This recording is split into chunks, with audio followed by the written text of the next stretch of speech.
Salam alaikum mes gourmands, ravi de vous retrouver aujourd'hui Cap Vert Mayotte. On va vous proposer la recette de matsango. Matsango c'est comme une sorte de rillette de poisson en fait, entre guillemets. Mais c'est une recette trop bonne, je vous demande de le faire chez vous. Donc pour la réaliser, vous faudra du poisson, choisissez le poisson que vous aimez. Vous allez le faire bouillir dans de l'eau, bien sûr c'est du poisson écaillé, coupé, tout ce qui va avec.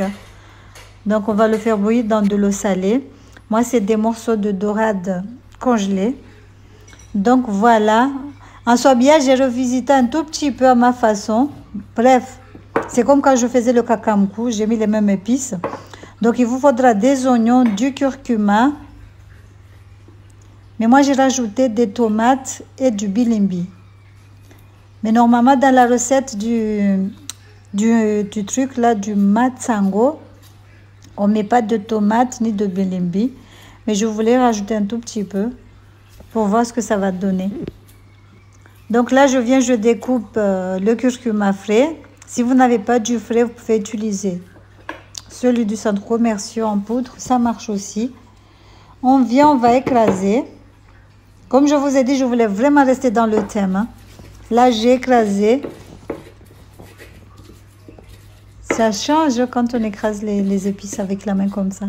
C'est un chanon qui me vient aussi de Mayotte, que j'ai depuis longtemps. Dans les vidéos, j'en avais utilisé un peu. Mais je l'utilise très rarement. En plus, tu peux soit écraser les épices ou faire une assiette, mettre le riz et manger dessus, hein. Ça marche aussi. Je pense que c'est pour ça qu'on l'appelle chanon. Parce que chanon chez Gazidja, c'est assiette. Donc bref, comme je vous ai dit, la tomate et le bilimbi, dans la recette on n'en met pas, mais moi j'ai mis moi-même. Je voulais revisiter un tout petit peu, désolée mes amis mahorais. Donc voilà, j'ai mis le bilimbi, mais c'était trop bon. Avec le bilimbi ça allait bien, ça allait.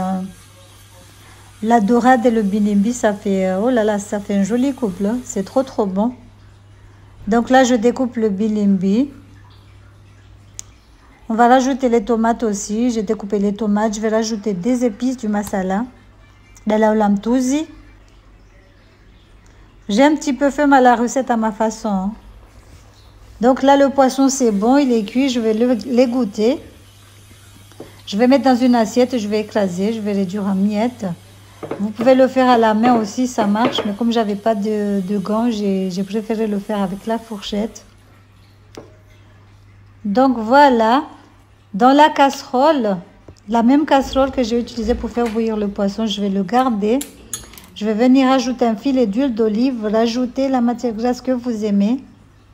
Ne mettez pas du beurre ni de la margarine, de l'huile, mais l'huile à votre choix, arachide, colza, bref, l'huile que vous aimez. Donc on va venir ajouter les oignons. Par contre les épices, vous pouvez déjà le mélanger avec le poisson. On va venir le mettre dans la casserole, sauf les oignons bien sûr. Donc là je mets les oignons, c'est des oignons congelés.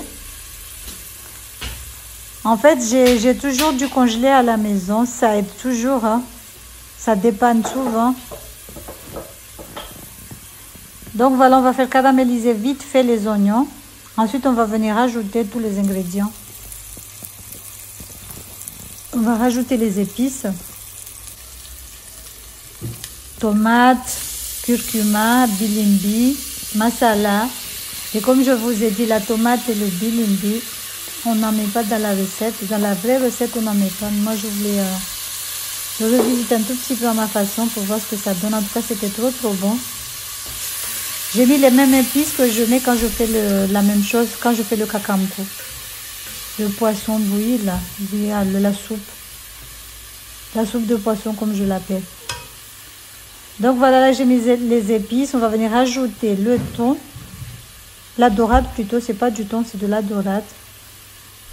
On met la dorade émiettée. Mais utilisez le poisson que vous aimez, hein. Voilà. On m'a dit que c'est encore meilleur si c'est fait avec du requin. Mais bon. pas la morue, pas le famanga, hein. Le panganilé, là, le frais. Donc on vient, on mélange le tout. Faudra bien les mélanger. Là, je vais rajouter du citron, du jus de citron. J'avais des tout petits citrons, c'est pour ça que j'en ai mis beaucoup. Peut-être j'en ai mis 2 ou 3, je ne sais même plus. Mais si vous avez un gros citron, un, ça devrait suffire. Mais comme c'était des tout petits rikiki, j'en ai mis 2, je pense. Donc voilà. C'est une recette tout simple à faire, mais je vous dis que c'est trop bon, trop bon, bismillah, machallah. Quand j'ai goûté chez ma copine, là, je me suis dit, ah là là, j'ai jamais mangé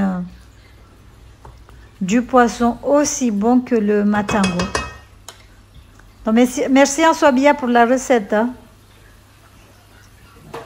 Donc voilà, on va rajouter un filet d'eau. On va laisser mijoter 5 minutes à peu près, hein, comme le poisson il est déjà prêt. C'est juste pour que les épices soient bien imprégnées dans le thon, dans le poisson. Pourquoi je dis du thon? Parce que j'ai trop l'habitude de cuisiner avec du thon, c'est normal. Donc regardez ce que ça donne. On va laisser réduire tout doucement. Et après c'est bon. Là je rajoute de l'ail et le piment. Donc voilà. Regardez ce que ça donne. Ça sent trop bon, bismillah, machallah. Et voilà la recette de matsango. J'espère que la recette va vous plaire. Vous allez le faire chez vous, mais je vous dis que c'est trop bon à tester chez vous. Vous pouvez l'accompagner avec du riz, des bananes, du manioc, du fruit à pain ou le manger comme ça avec du pain.